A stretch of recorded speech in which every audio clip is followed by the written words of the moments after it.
Hey there, everyone. Welcome to my podcast, Scientists Free from Religion. On this podcast, we treat religion as a secular topic. We may cover, we may approach topics that are not directly connected to religion, but whenever religion come up on the conversation, religion will be treated as a secular and topic that should stand on its shoulder. We not treat religion as special.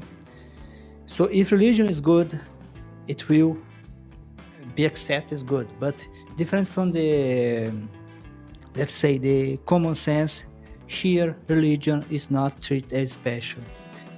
Generally, people like scientists or people in general, they tend to either treat religion as good.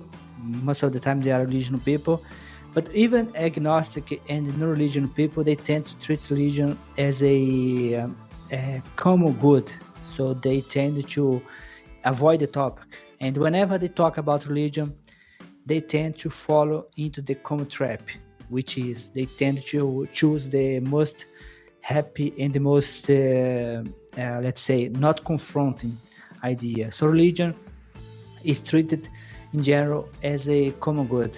As one example, recently the Pope decided to get involved into artificial intelligence. I did a very big map. I scanned. I decided to take a look on what the media was saying. I found that most media found that the Pope, that was a good news that the Pope was interested in artificial intelligence. I believe it's the opposite. If you take a very close and very critical thinking perspective on the involvement, on the fact that the Pope got interested in artificial intelligence, the Vatican got interested in artificial intelligence, I think it's something that we should get worried. Most of the time when the Vatican, when the Catholic Church got interested in something, if you look in the past, if you look at the data, it's not good news. So welcome to this podcast. I'm very glad you are here. I hope we are going to have an awesome time together. I hope that you are going to learn a lot together. And I'd like to invite you to share, to leave your like. This podcast is available on several platforms, such as YouTube, Spotify. In general, I make it available in as many platforms as I can, as it's available as I can do. So I hope we have an awesome time together. So I hope you learn a lot from this podcast.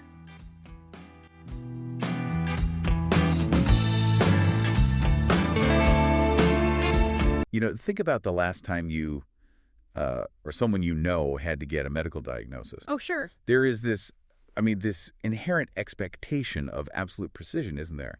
It feels a lot like engineering. Yeah, it's very mechanical. Exactly. Yeah. Like you fall off a ladder, your arm hurts, you go to the hospital, and the x-ray shows this stark, jagged white line across the bone. And then the doctor just points to the screen and says, well, there it is. That's the problem. Right, it's clean. And frankly, it's incredibly comforting. Even if the news is bad, we like things to be visible. We want them categorized, yeah. We want to point to a physical reality and say, this is the source of the issue. But then, and this is where it gets tricky, you step away from orthopedics and you wade into the world of human behavior. Into the realm of morality. Yeah. Morality. Yeah. And suddenly, it feels like that diagnostic x-ray machine is just, completely useless. It really does. We find ourselves looking at a landscape that is deeply murky. Because, think about it. How do you take an x-ray of an action to see if it's actually good or evil? You are plunging right into what might be the ultimate diagnostic muddy waters.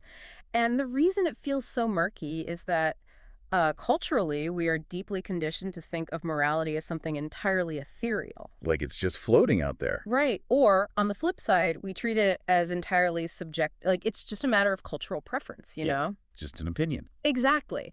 The very idea that you could diagnose a moral failing with the exact same objective precision as a fractured bone seems, almost offensive to our modern sensibilities. Because it feels like we are mixing two entirely different categories of reality. Right. Fact and value. And that tension, that specific discomfort, of trying to objectively diagnose human goodness without appealing to something mystical, that is exactly what we're going to challenge today. Welcome to the deep dive. I'm really excited for this one. Me too. We are taking on something incredibly ambitious today, and I have to say, it directly aligns with the mission of editor Jorge Guerra, PhD. Yes, his work is so relevant here. It really is. If you are familiar with his work, you know it is all about exploring that fascinating and, frankly, often explosive frontier where science and religion intersect. Where they often collide, honestly. Absolutely. Sometimes they collide, sometimes they overlap. But here is the critical rule for our journey today. We are looking at this entirely through the lens of evidence, rational inquiry, and secular reasoning. Which means we are deliberately setting aside theological authority. No safety net today. Right. We are not making appeals to sacred texts, and we are not relying on divine revelation to tell us what is right and wrong. I mean, belief systems are absolutely fascinating, but today we are treating them strictly as objects of analysis, not as the ultimate source of authority. It's a remarkably clarifying way to approach the world, though I will say it demands a lot of intellectual rigor. It really does. Yeah. Because when you remove that theological safety net, you are forced to ask a really uncomfortable question. What is the actual concrete foundation of our moral judgment? If you can't just say, because God said so, or because the universe has some mystical moral arc, you have to build your definitions from the ground up. Using observable reality. And when you look at a situation and say, well, that is wrong, what physical or logical reality are you actually talking about? Exactly. And to help us build that foundation, we are bringing in a powerhouse philosophical architect. We are examining excerpts from the groundbreaking work of philosopher Philippa Foot. Specifically her masterwork, Natural Goodness. Yes. Our mission for this deep dive is profound. We want to discover how we can define good and evil objectively. And here's the kicker, right? We want to do it using the exact same logical and biological framework that we use to evaluate the root system of an oak tree. Or, like, the night vision of a predatory owl. We're seeking a strictly secular, naturalistic, biological foundation for human morality. Okay, let's unpack this. To really appreciate the magnitude of what Philippa Foot accomplishes, we have to look at the philosophical landscape she was writing against. Set the scene for us. Imagine a construction site. Before we can build this new secular biological morality, we have to clear away the rubble of the dominant assumptions that basically ruled the 20th century. The subjective stuff. Right. For decades, the prevailing academic thought was essentially that morality is nothing more than a matter of personal feeling. Okay, so it's this idea that if I look at you and say, murder is wrong, I am not actually stating a fact about the world. Not the same way I'd be stating a fact if I said the sky is blue. Exactly. In this view, you're basically just saying, I personally hate murder the exact same way you might say, I personally hate broccoli. I mean, it sounds a little silly when you put it like that. Well, it's a bit more insidious than that, actually. This entire era of mid-century philosophy, which academics generally group under the umbrella of non-cognitivism, was completely obsessed with language. Language? How so? Thinkers like A.J. Ayer and C.L. Stevenson, they looked at how human beings speak. They realized that when you say the Earth revolves around the sun, you are describing an observable fact. Right. But they argued that when you say stealing is bad, you have completely abandoned the realm of description. You aren't describing the universe anymore. What are you doing then? You are simply venting a personal emotion. It was quite literally nicknamed the boo-hooray theory of ethics. A boo-hooray theory. Yeah.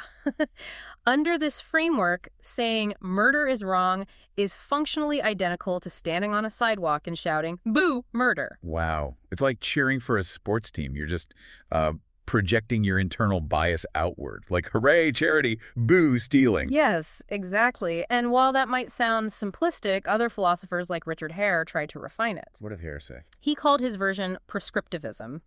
He argued that you aren't just cheering, you are issuing a hidden command. Oh, so like giving an order. Right. When you say stealing is wrong, what you are actually doing is saying, don't steal, and I hereby commit myself to not stealing either. Okay, I see. But notice what all of these theories have in common. They all build this massive, impenetrable wall between fact and value. Facts are the cold, hard realities we can observe under a microscope. And values are just squishy human attitudes that we artificially layer on top of those facts. And this is where Philippa Foot enters the picture, right? Yeah. She looks at this supposedly impenetrable wall between fact and value and she realizes it's a trompe-l'oeil. It's an optical illusion. Yes, she doesn't even have to knock the wall down. She just changes our perspective to show that values are actually just a specific subcategory of biological facts. She argues that moral evil is a kind of natural defect. And this is the concept that really hooked me. It's brilliant. She points out that the fundamental meaning of the word good doesn't magically change its grammatical or logical structure when we go from talking about good roots on a plant to good actions in a human being. Right, and her reliance on the philosopher Peter Geach here is key. Geach pointed out a crucial difference in how words function in our language. Like with adjectives. Exactly. Take the word red. It is what linguists call a predicative adjective. You can have a red car, a red apple, a red shirt. But redness operates entirely independently of the noun it modifies. Right. If I show you a red blob of paint, you know it's red without knowing what object the paint is on. But the word good doesn't work like that at all. Not in the slightest. Good is an attributive adjective. You cannot just point to a glowing orb in the sky and say, that is good. You have to know what the thing is before you can determine if it is good. Exactly. A good book of deep philosophy might be a terrible bad sleep aid. A good poison is inherently a bad beverage. That makes perfect sense. You cannot evaluate the goodness or badness of a thing without intimately knowing the nature, the function, and the purpose of the thing itself. Okay, I tracked the linguistic argument, but let me step in and push back on this for a second, because this is where my brain always starts to tie itself in knots. Sure, go ahead. When we talk about objective morality, if morality isn't just our subjective feelings, if it's not just me yelling, boo, murder, how do we avoid the trap of thinking it is some mystical, glowing property floating out there in the ether? That's a great question. Like early philosophers such as G.E. Moore thought goodness was this invisible, non-natural property. If it's not a feeling in my stomach, and it's not a ghost particle hovering over a crime scene, what physically is it? That is the exact trap the subjectivists were desperately trying to avoid, and we have to give them their due, you know? They were trying to solve a very real, very thorny philosophical problem. Which problem is that? It goes all the way back to David Hume in the 18th century, who established what we now call Hume's practicality requirement. And what does that require, practically speaking? Hume noted, quite correctly, that moral judgments are inherently practical. They are action-guiding. Meaning they make us do things. Yes. If I truly, deeply believe that giving to charity is morally good, that belief inherently motivates me to act, to open my wallet and give. Okay, that tracks. But facts alone don't seem to possess that motivational power. The mere fact that the earth is round doesn't compel me to do anything. The fact that an apple is red doesn't force me to eat it. Ah, I see. So the mid-century subjectivists looked at that and said, well, the reason morality makes us act is because morality isn't a fact, it's a disguised desire or emotion. Because we all know that emotions make us act. Exactly. They solved Hume's practicality requirement by anchoring morality entirely in our internal subjective feelings. They figured if morality is just a strong emotion, of course it motivates us. But Philippa Foot argues they solved the problem by looking through the wrong end of the telescope. We got it backwards. Completely. They created a false gap between the grounds of a moral judgment and the judgment itself. Foot argues that moral action isn't about feelings at all. It is a fundamental, structural part of practical rationality. Okay, we need to explore this idea of the gap, because it brings up something from human psychology that totally shatters the subjectivist theory. You're thinking of the shameless criminal. Yes, the existence of the shameless criminal. Think about it.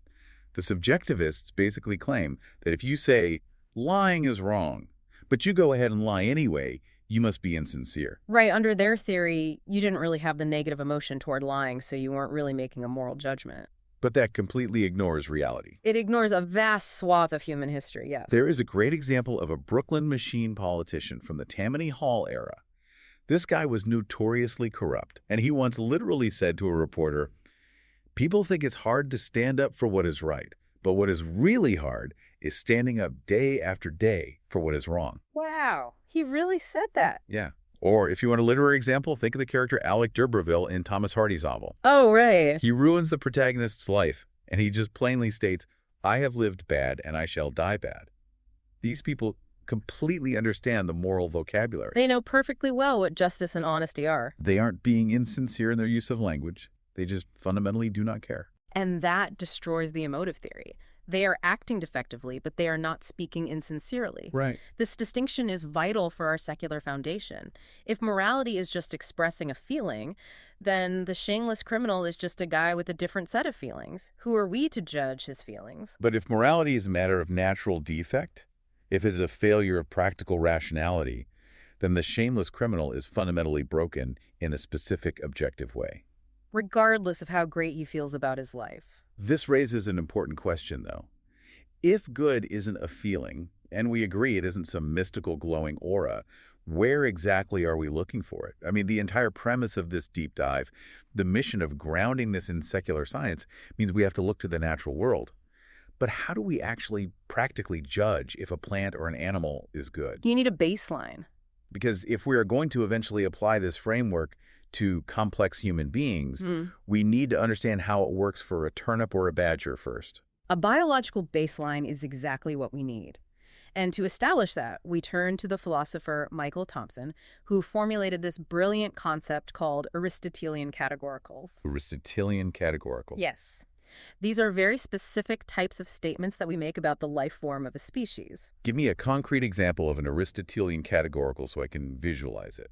Okay, rabbits are herbivores, or the owl has night vision, or wolves hunt in packs. Now, wait a second. Wolves hunt in packs. What if you go out into the woods and you find a specific wolf that has a broken leg and it's limping around alone, completely unable to hunt? Okay, fair point. Or what if you go to a shelter and adopt a cat that only has 3 legs? It is still universally true to say cats have 4 legs.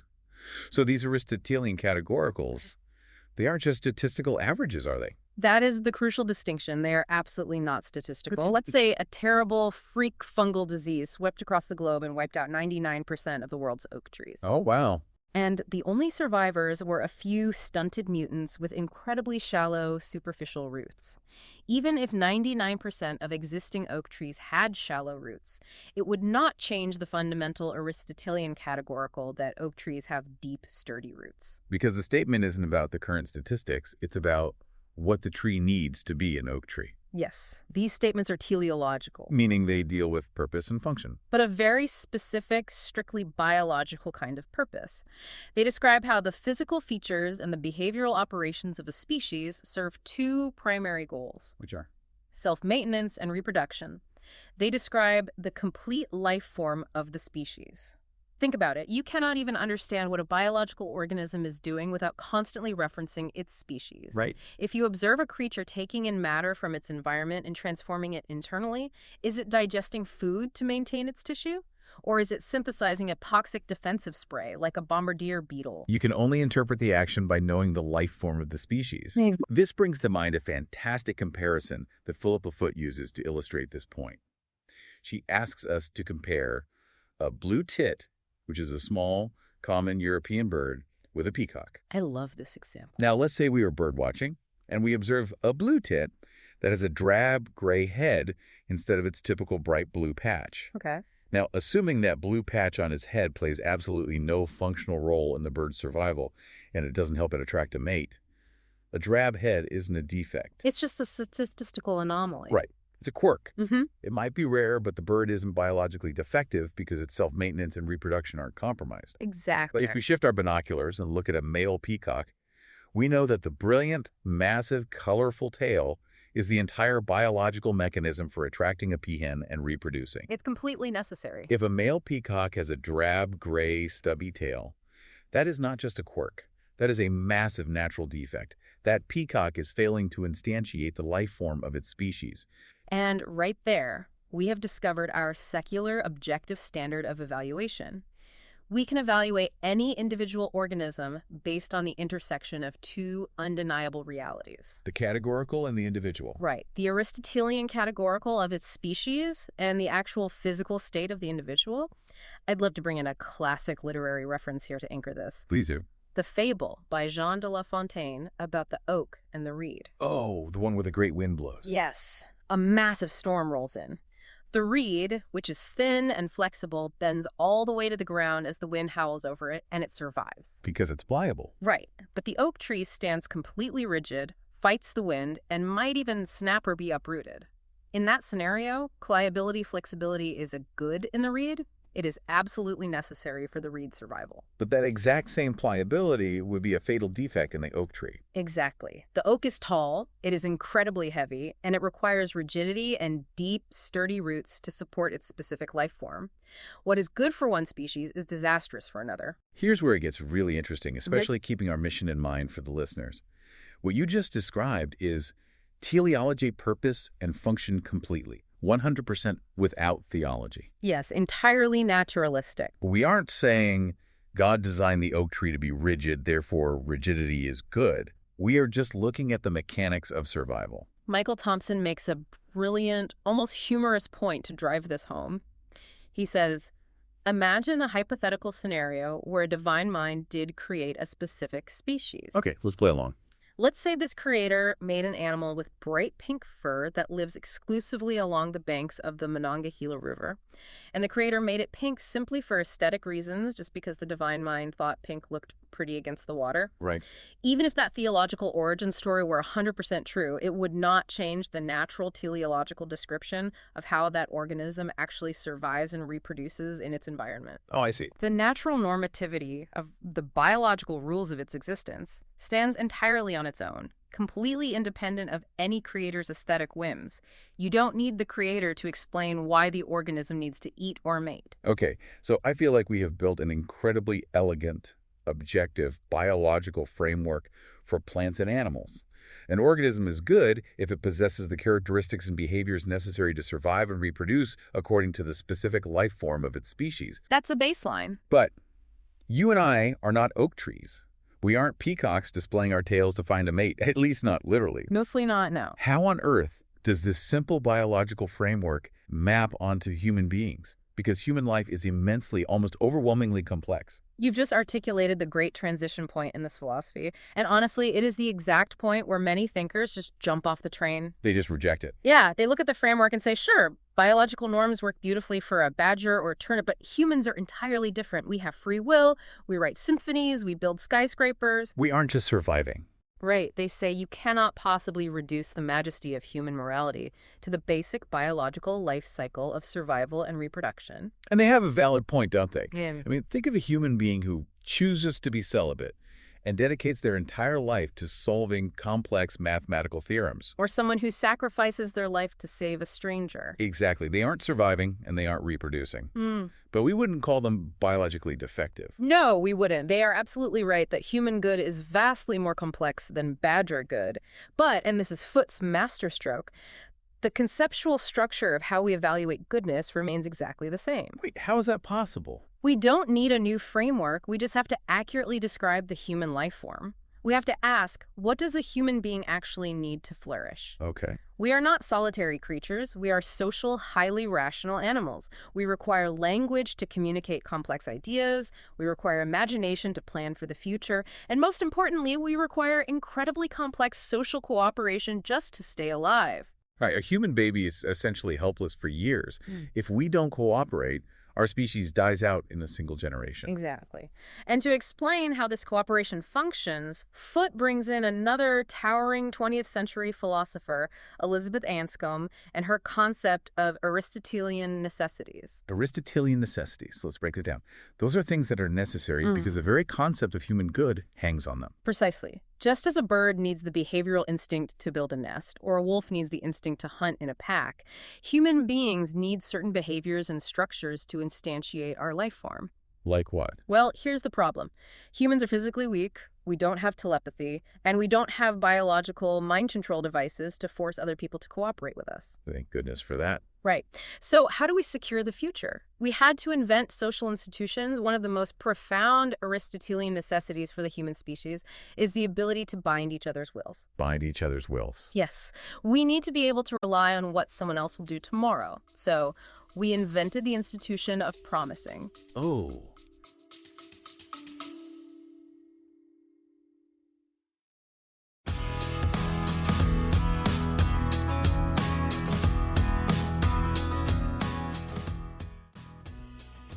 Hey there, thanks for being around. We are going to make a small break. I'm going to share with you my books. I have several books.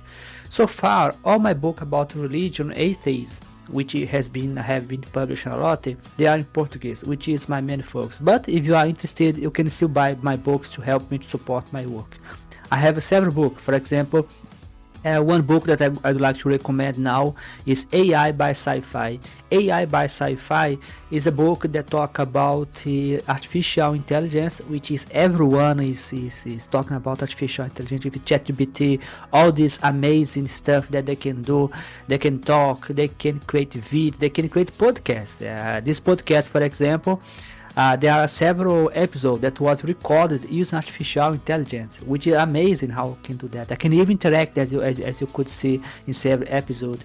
So I would like to invite you to buy my book AI by Sci-Fi. It's available on Google Books, Google Play. It's also available on Amazon. So you can buy my book. If you are interested in something a little bit more complex, a little bit more technical, I do have as well technical book. For example, I have one book about computational thinking, in which I talk about Kasparov. It's a technical book. Greg Kasparov was the first guy to be beaten by a computer. He has a very nice book about that, how artificial intelligence overturned the difference between human and artificial intelligence. So please buy my book and offer me all the support. You can find all of them on Amazon. Hopefully, in the future, I'm going to write also about religion, atheism, and science. But I do have a podcast. I do have a blog called the Scientists Free from Religion. The same name of the podcast. And you can find several already publications about several topics in which talk about science, religion, and atheism. So, hope you enjoyed the show. So, let's come back to the show.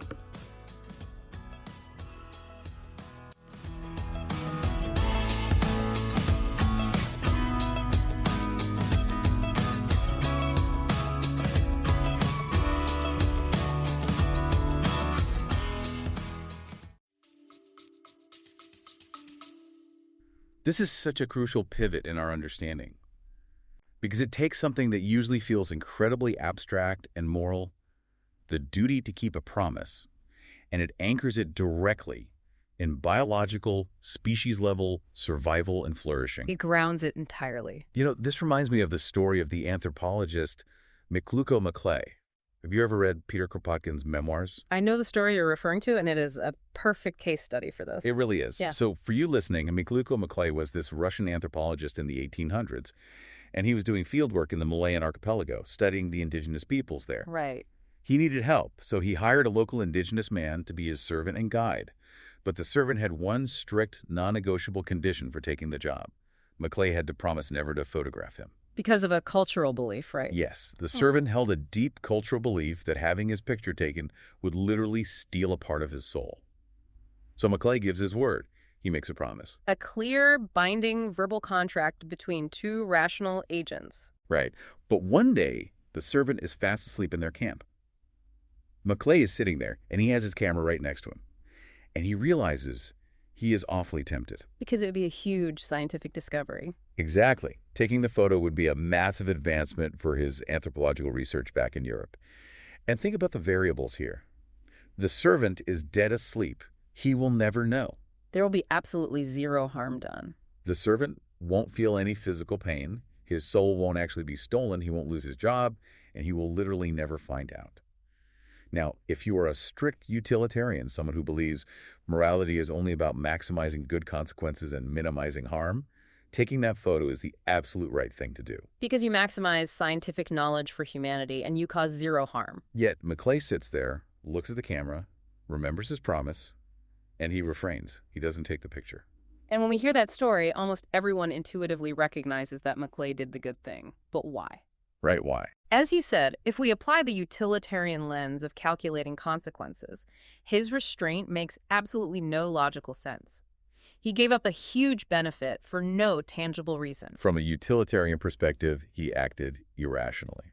But if we apply the lens of natural normativity of the human life form and Aristotelian necessities, it makes perfect sense. Breaking the promise in that tent isn't wrong because of the immediate localized consequences. Then why is it wrong? It is wrong because trustworthiness, honesty, and respect are dispositions that are absolutely structurally necessary for human flourishing. It goes right back to the oak tree needing deep roots, doesn't it? It is the exact same biological principle. Peter Geach had a wonderful phrase for this. He said that human beings need virtues the exact same way that bees need stings. Oh, that's fascinating. Tell me more about that. Well, think about a bee. An individual worker bee might actually die when it uses its sting. It doesn't sting to preserve its own individual life. It dies to protect the hive. Exactly. It stings because the hive as a whole desperately needs that defense mechanism to survive and flourish.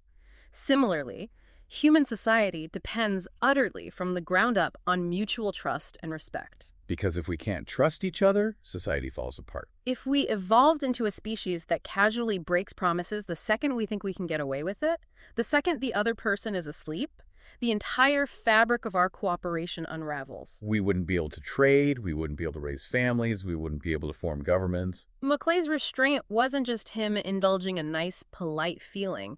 It was the active instantiation of a virtue that is biologically necessary for our species to survive. And utilitarianism just misses that completely. Utilitarianism, by only looking at the immediate consequences, completely fails to capture this foundational structural level of human morality. Okay, I follow that logic entirely. Yeah. I see how promising is an Aristotelian necessity for the species as a whole. But let me put on the hat of the skeptic for a second, because I know you listening are probably thinking this. Hit me. Let's say I'm listening to you explain this, and I say, fine.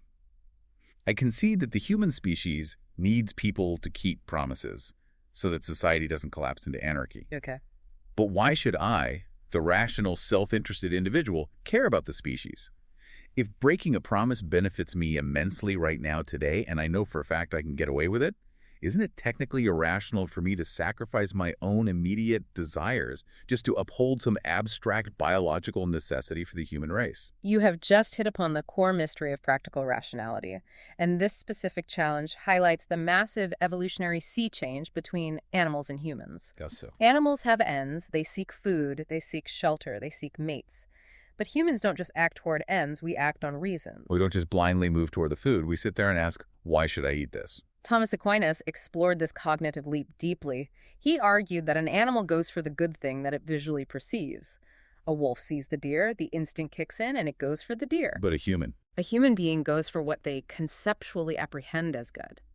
We don't just perceive the physical object, we perceive the concept of goodness. We understand the relationship between the means and the end. Because we possess language and the capacity for deliberation, humans can uniquely step back from their instincts and ask the question, why should I? And living in the modern world, we are constantly bombarded by clashing shoulds. There is a highly relatable, everyday example of this clash that helps clarify the stakes. Oh, the flu example. Yes. Imagine you wake up on a Tuesday morning, you feel terrible, you take your temperature, and you have 103-degree fever. Yeah. You clearly have the flu. That's awful. Right. So biology dictates that you have a very strong reason, a compelling should, to stay in bed, drink fluids, and nurse your illness. Absolutely. But as you are lying there, you remember that your checking account is about to overdraw, and you have a physical check sitting on your desk that absolutely must be deposited at the moment today to avoid massive fees. So now you have a conflict. So now you have a second competing reason, another should, to drag yourself out of bed, go out into the freezing cold, and get to the bank. This is what philosophers call a clash of relative reasons. You have a reason of health and a reason of finance. Right, so you have to weigh them against each other. And the all things considered rational choice, given that going out into the cold with a 103-degree fever could literally put you in the hospital with pneumonia, is to stay in bed. It is highly unfortunate about the overdraft fee, but staying in bed is the objectively, rationally correct action. And if you were to ignore the fever and go out to the bank anyway, you wouldn't just be making a slight miscalculation, you would be acting defectively. You would be acting contrary to your own practical rationality. You would be failing at the task of being a rational human. But how does this relate to the skeptic's question about moral choices? Like keeping a difficult promise when lying benefits you? Well, for a very long time, philosophers thought we had to define rationality first. And they usually defined it exactly the way your skeptic did. That rationality means maximizing your own self-interest, or fulfilling your strongest personal desires. And then, once they locked in that definition, they spent centuries trying to violently squeeze morality into that narrow box. Trying to prove it's always in your best interest to be good. They tried to invent convoluted proofs that being moral was somehow secretly always in your own best financial or social self-interest. Which is a complete nightmare to prove, because historically, being highly moral often gets you fired, ostracized, or killed. Yeah. It is very often not in your immediate self-interest. It's an impossible task. But a brilliant philosopher named Warren Quinn proposed a massive, fundamental flip in how we think about this entire dynamic. What did Quinn propose? Quinn looked at the problem and said, what if we have it completely backwards? What if we don't need to invent a theory of self-interested rationality and then try to shove morality inside it? Then what's the alternative? What if goodness of the will is actually the primary foundational concept? I need you to break that down. Goodness of the will is primary, meaning what practically? Meaning that you literally cannot be considered practically rational if your ends are wicked. Think about it. We usually think of prudence, which is the virtue of taking care of your future self, like saving for retirement or staying in bed with a fever, as the undisputed master virtue of rationality. We all agree prudence is rational. Quinn asks a simple question. Why do we crown prudence as the master virtue of reason, but we treat justice as just a nice optional hobby for saints? Oh, wow. Quinn argues they are structurally on a par. Practical rationality includes taking care of your future self, absolutely, but it also includes respecting the rights of others, keeping your promises, and acting with charity. They're all equal components. They're all equal components of a good, functioning human will. If you lack prudence, you are irrational. If you lack justice, you are equally irrational. This brings us squarely to Gary Watson's famous challenge to this objective theory, which I find so compelling because it forces us to deal with extreme reality. The gangster argument? Yes. Watson says, okay, you have this beautiful, objective, biological theory. You claim that acting unjustly is literally acting irrationally. But can you actually prove that to a gangster? It's tough. Imagine you are sitting across from a mafia hitman. Can you prove to him, logically, that being a gangster is contrary to reason? Because the gangster is going to laugh in your face and say, I have millions of dollars, I have immense power, people fear me, and I get whatever I want. My life seems highly rational to me. It's the ultimate stress test for Foot's theory. But if we connect this to the bigger picture we've been building, we have to look closely at what we're actually asking for when we demand a reason. What do you mean? If we sit down with the gangster and explain that human flourishing inherently requires justice, trust, and cooperation, and that his violent actions are a literal natural defect of the human life form, we have given him the reason. We've laid out the biological facts. We have shown him the biological and rational reality. If he leans back and says, but I don't care about being a good human being, he hasn't defeated the argument. He is simply verbally demonstrating his defect. It's like the oak trees swaying in the wind, about to tip over, saying, I don't care about having deep roots. You can say that all you want, but you are still a defective oak tree and you are going to fall. That is a perfect analogy. We do not need to conduct a psychoanalysis of the gangster to find some hidden, repressed desire to be good just to prove he has a reason to be good. The objective fact of his species is the reason. Exactly.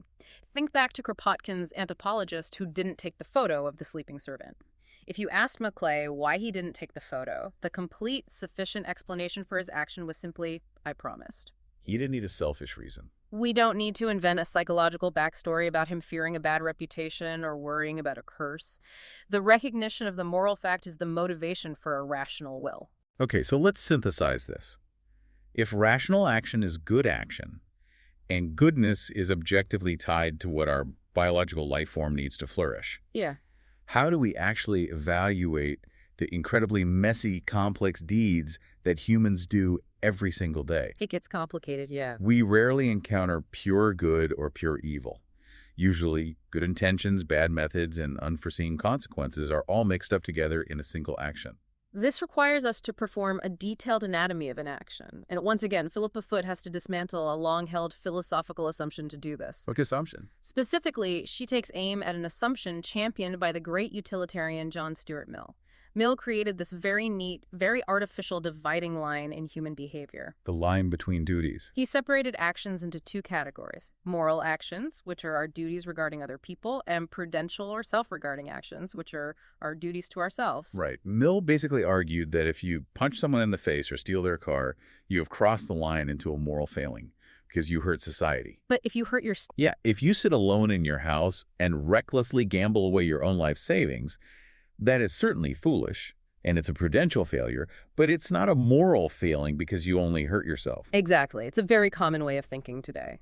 But Foot argues that this distinction is a complete illusion. Both types of action, hurting others and destroying yourself, share the exact same structural evaluation of the rational will. Really?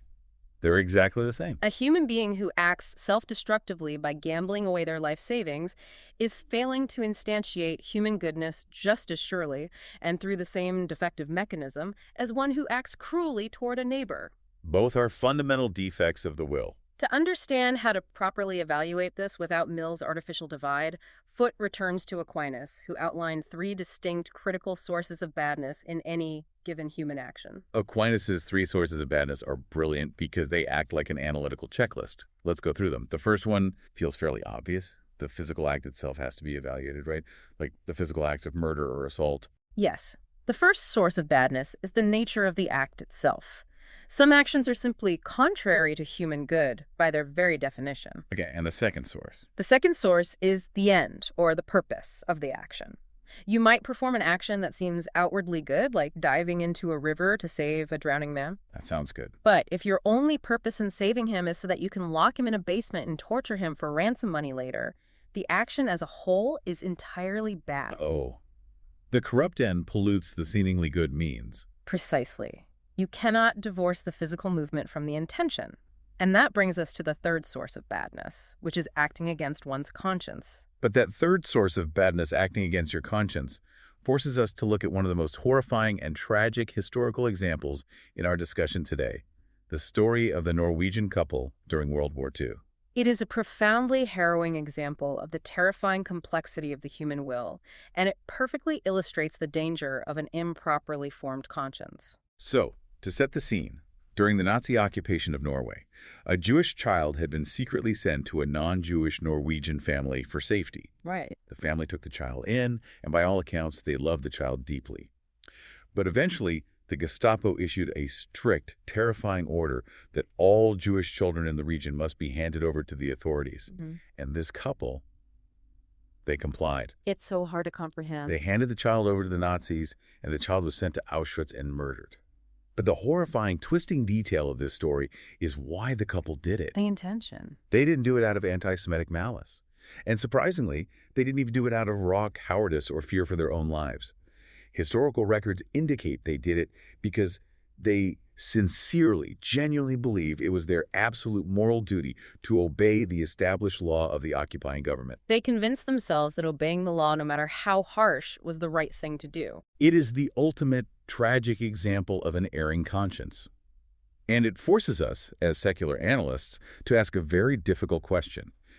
How do we evaluate an action that is objectively, physically horrific, sending a child to their death, but performed by someone who genuinely believes it is morally required? See, their good intentions absolve them. Right. Aquinas provides a ruthlessly clear, logical answer here. He says, an erring conscience does not excuse you. Meaning, just because you deeply feel that something is right doesn't miraculously transform it into a good act. Exactly. Ignorance or a warped moral compass doesn't change the biological reality of the defect. If you do evil while thinking it's good, your action remains bad because the act itself, the betrayal of the innocent, is inherently defective to the human life form. Yeah, it makes a lot of sense. But Aquinas takes this logic even further into the psychology of action. He asks, what if your conscience is wrong in the opposite direction? What does that mean? What if your conscience tells you that an objectively good action is actually evil? For example, imagine someone raised in a deeply prejudiced cult who erroneously believes that giving food to a refugee is a mortal sin. Okay. If that person experiences a moment of pity and goes ahead and gives food to the refugee anyway, acting against the dictates of their own conscience, Aquinas says their action is still bad. Wait, I need to make sure I'm hearing this right. Even though giving food to a starving refugee is objectively, biologically a good thing for human flourishing, the fact that they did it while believing it was a sin makes the action bad. Yes, and it sounds counterintuitive until you look at the mechanics of the will. It is bad because their will is intentionally aiming at what they perceive to be evil. They were trying to be bad. Even though they accidentally hit a good outcome, they were trying to do something they thought was wrong. They chose to violate their own understanding of goodness. It's like an archer on a target range.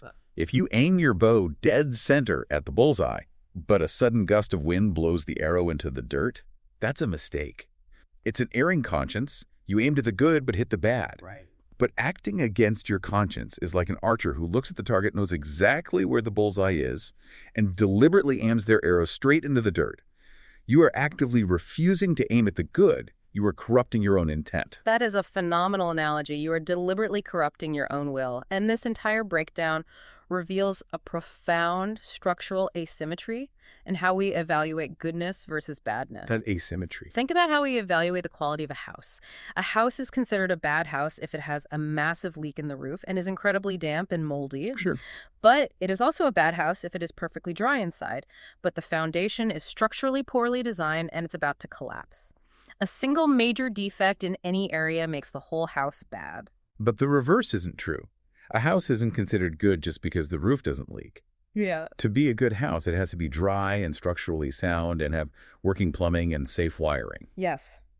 The asymmetry is that badness only requires a single point of failure, but goodness requires a totality of rightness. Wow. To be a truly good human action, it must run the gauntlet. It must be good in its physical nature, good in its intended purpose, and it must be executed in accordance with a properly formed, rational conscience. A single defect in any of those three areas renders the action defective.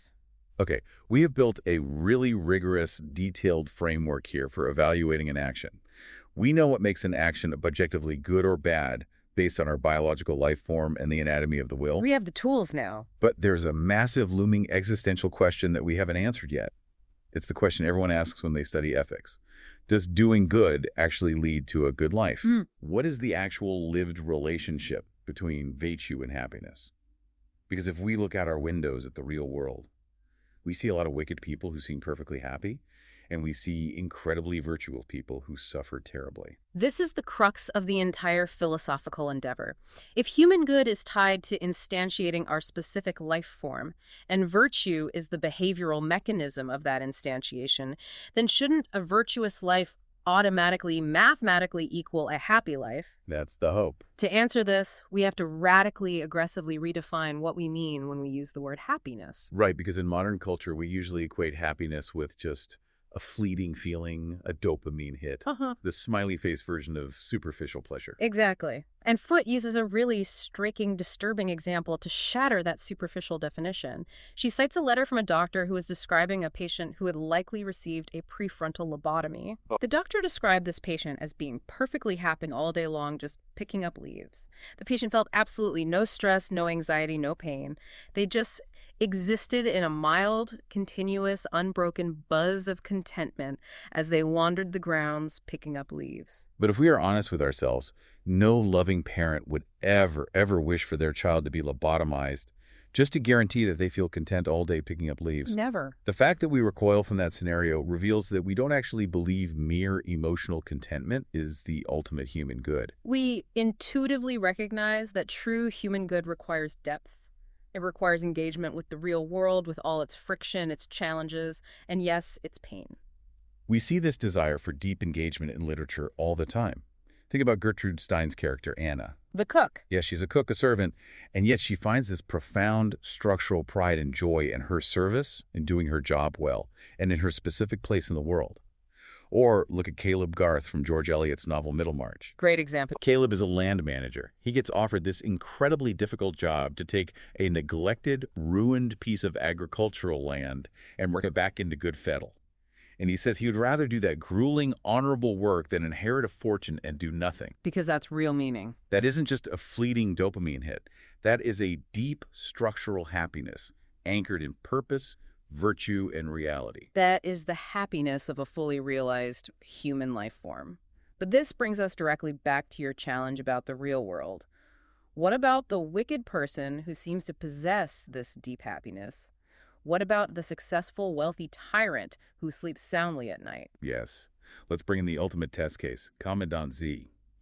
This is a hypothetical based heavily on a real historical figure, Gustav Wagner, who was a leading figure in running one of Hitler's most brutal death camps. A truly evil man. After the war, Wagner escaped to South America, to Brazil, and for decades he lived there in freedom. When he was finally interviewed late in his life, he claimed that he had thoroughly enjoyed his life. He felt no remorse. He said he felt absolutely no guilt. He didn't lose sleep over the hundreds of thousands of deaths he orchestrated. He enjoyed his work in the camps because he felt he was serving a grand national purpose, and he deeply enjoyed his peaceful retirement under the Brazilian sun. So if his actions were a biological defect, why was he so happy? It is a deeply uncomfortable, infuriating reality to confront. Because as humans, we desperately want to believe in a neat, karmic universe where the wicked are always tormented by their own conscience. You want him to be miserable. We want to believe Commandant Z was secretly miserable and crying himself to sleep. And history does tell us that very late in life, Wagner actually did become suicidal. But philosophically, Foot warns us that we cannot rely on the desperate hope of hidden psychological torment to prove that wickedness is a defect. We need a stronger argument. So how do we prove he is defective if he claims he is happy? We have to look at the contrast. We have to look at the other side of the coin. Philippa Foot contrasts Commandant Z with a group of people she calls the letter writers. Who were they? These were real, historical, anti-Nazi resistors, primarily in Germany and occupied territories, whose final letters to their families before their execution were collected in a heartbreaking book called Dying We Live. These were men and women who had absolutely everything to live for. They weren't depressed martyrs. They loved their families. They loved their careers. They enjoyed art and music. And they had a massive capacity for joy and deep happiness. Yes, they were perfectly fitted, psychologically and physically, to experience the very best of the human life form. And yet, when the moment came, they actively chose to oppose the Nazi regime, knowing with absolute certainty it would lead to their torture and execution. Which is incredible. Now, the common superficial way we describe this is to say they sacrificed their happiness for their virtue. We say they traded one for the other. But Foot argues for a much more profound, much more radical interpretation of their choice. What is her interpretation? She argues that for these specific men and women, given their deep understanding of justice and truth, and given the horrific reality of the Nazi regime demanding their complicity, a happy life was literally no longer possible for them. Whoa. Wait, I need to unpack that. A happy life was no longer possible. Think about the alternative.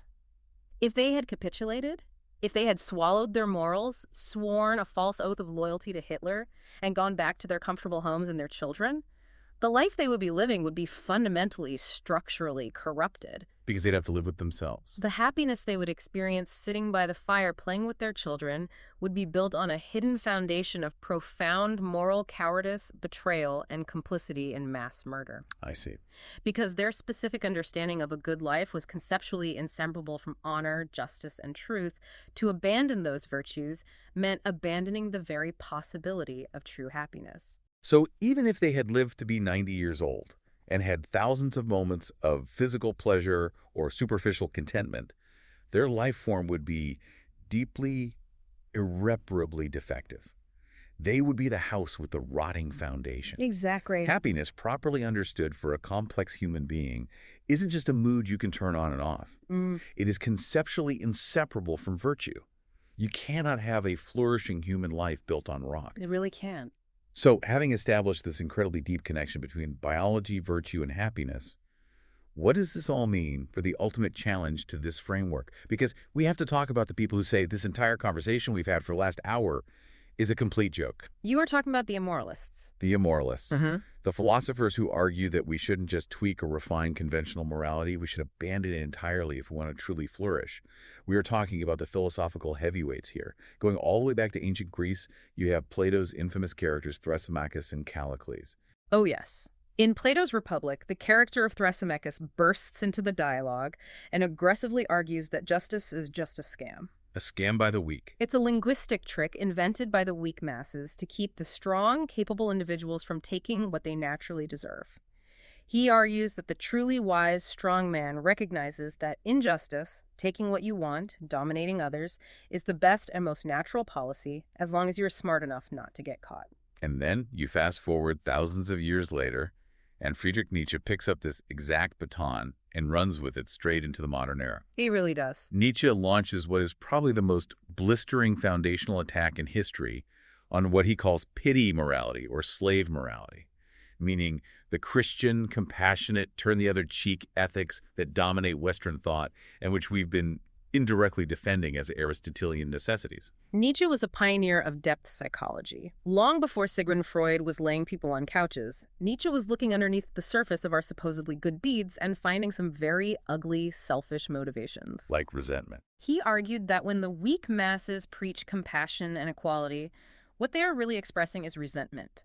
They are weak, they are frustrated by their inability to dominate, and so they invent a moral system that demonizes the strong, healthy individuals who can. And let me step in and play devil's advocate on behalf of Nietzsche for a second, Right. because doesn't he actually have a point? In a way, yes. I mean, look at human behavior. Haven't we all seen people who do highly publicized charity work primarily to boost their own egos and get their names on buildings?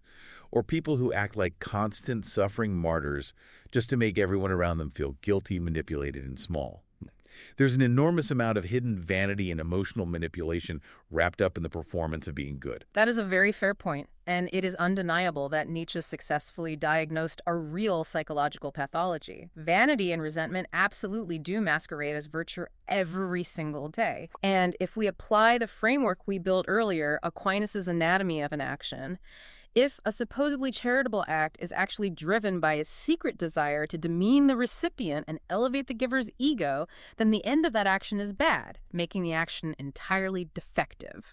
So the action is actually bad. So in that narrow diagnostic sense, Nietzsche's perfectly correct. I sense a massive but coming. But Nietzsche takes this sharp psychological insight and stretches it into a terrifying, world-breaking philosophical extreme. He moves from diagnosing individual depth psychology into prescribing what we can call psychological individualism. And what does psychological individualism entail? It means he claims that no act whatsoever, not even unprovoked murder, not even brutal oppression, not even the annihilation of a culture, is intrinsically wrong in itself. Wow. He argues that the value of any action depends entirely on the strength, the vitality, and the authenticity of the individual performing it. He romantically idolized the noble men of the ancient past who would plunder, conquer, and dominate, viewing them as healthy, vibrant expressions of the pure will to power. That's terrifying. He fundamentally believed that the strong, exceptional individual should never be constrained by the artificial, biologically stifling rules invented by the weak herd. And as secular analysts, we don't have to look very hard at history to see the horrific, very real-world consequences of adopting that philosophy.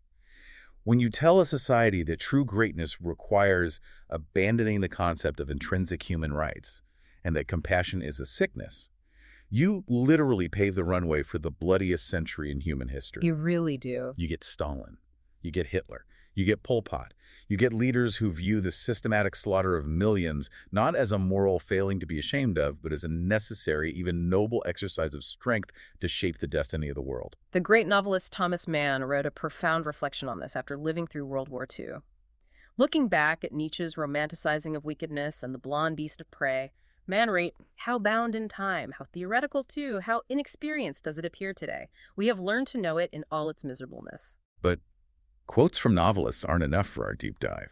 How do we logically defeat Nietzsche's argument using the strict biological framework we've built today? Because Nietzsche essentially argues that the herd morality of keeping promises and showing charity makes us biologically defective, tame, and weak. He wants us to evolve past it into a higher man, an Übermensch. We deliver the final, fatal blow to Nietzsche's philosophy by returning to the absolute biological baseline. Human beings, as a species, need normative rules of cooperation to survive. It is an inescapable Aristotelian necessity. It's the roots of the oak tree. You can't just wish them away because you want to be a tumbleweed. Precisely. We are physically vulnerable, highly social creatures. We do not have thick fur, we do not have armor plating, and we do not have venom. We're soft. Right. It is a biological necessity that we can go to sleep at night in a community without the constant, paralyzing fear of being murdered by our neighbor for our resources. We depend absolutely on complex cooperation to build shelters that survive the winter, to gather enough food, and to raise our incredibly helpless young. Right, a human baby is essentially useless for years. We have to cooperate for a decade just to get one offspring to the point where it can feed itself. So When you look at Nietzsche's vision of the higher man, this solitary, dominating figure who creates his own violent values and views the oppression of the weak as a natural right, you realize that being cannot mathematically exist within a functioning human society. He would destroy it. His behavior destroys the very fabric necessary for the species to flourish. He is a parasite on the cooperation of others.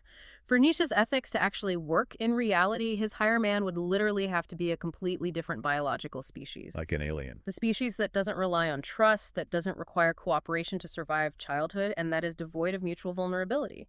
And since we are humans and not that mythical, invincible species, Nietzsche's philosophy is biologically and philosophically bankrupt for us.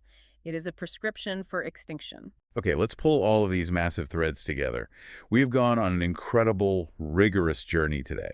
We started by looking at that messy, broken X-ray machine of modern moral subjectivism, where everything was reduced to mere feelings and people shouting boo or hooray. And we completely dismantled it. And by following Philippa Foot's logic and keeping strictly to our guiding mission of rational secular inquiry, we completely stripped away the need for theological authority. We grounded human morality deeply, inextricably, and objectively in our biology. We established that vice truly is a natural defect. Just as a blindness is a physical defect in an owl that needs to hunt at night, or a crumbling root is a structural defect in an oak tree facing a storm, injustice and cruelty are natural, objective defects in a human being. Because they hurt the species. They are failures to instantiate the life form of a rational, social animal that depends entirely on cooperation and trust to flourish. And realizing this empowers us. It gives us a critical, secular, evidence-based foundation to think clearly about how we construct our laws, how we structure our societies, how we raise our children, and how we evaluate our own daily actions. It's extremely practical. We don't have to rely on abstract mystical properties hovering in the sky, and we don't have to throw our hands up and surrender to the nihilistic idea that morality is just a matter of competing opinions. It successfully restores a sense of rigorous, objective reality to our deepest intuitions about right and wrong, without requiring us to abandon science. It truly does. But before we wrap up, I want to leave you, the listener, with a final puzzle to chew on. Something that builds on everything we've discussed today, but pushes it into the unknown. We've established, hopefully convincingly, that our deepest moral laws, things like justice, charity, and promise-keeping, are strictly tied to our specific biological life form as social, vulnerable, mortal humans. Yes, our morality is a mirror of our specific biology. So, imagine a thought experiment. Imagine that tomorrow, our space telescopes pick up a signal and we encounter an intelligent alien species. Okay, an alien encounter. But this species evolved completely differently than life on Earth. Imagine they are biologically immortal, they don't die of old age, they reproduce asexually, so they have no family structures. That changes everything. They are entirely solitary, roaming their planet alone, never needing to interact with another member of their species to gather food or survive. And finally, they have no nervous system that registers physical pain. A completely alien, invulnerable, solitary life form. Exactly. If we made contact and we tried to explain human morality to them, if we tried to explain the absolute evil of murder, the beautiful virtue of charity, or the solemn necessity of keeping promises, would they have any concept whatsoever of good and evil as we know it? That's a great question. Or would our most sacred foundational moral truths be completely, utterly meaningless to them because their biological X-ray machine is calibrated for an existence we can't even begin to comprehend? Think about that next time you look up at the stars. Thank you for joining us on this deep dive.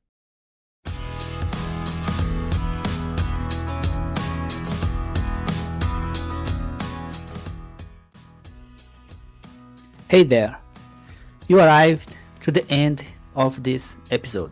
You can always check out my YouTube channel and also keep watching because there are 7 episodes. So you just if you enjoyed this one, hopefully you are going to enjoy the next one. I always like to remember that you can support my work by buying my books. Even though I still don't have a book about religion, which is the main topic of the podcast, I do have a book about artificial intelligence. And also I have a blog called Scientists Free From Religion on Medium. And there are several blog posts there. And you can enjoy it, you can read it. and you can subscribe to my YouTube channel. You can share with your friends. So hopefully I can hear from you, and hope you had an amazing time. So hope see you in the next episode.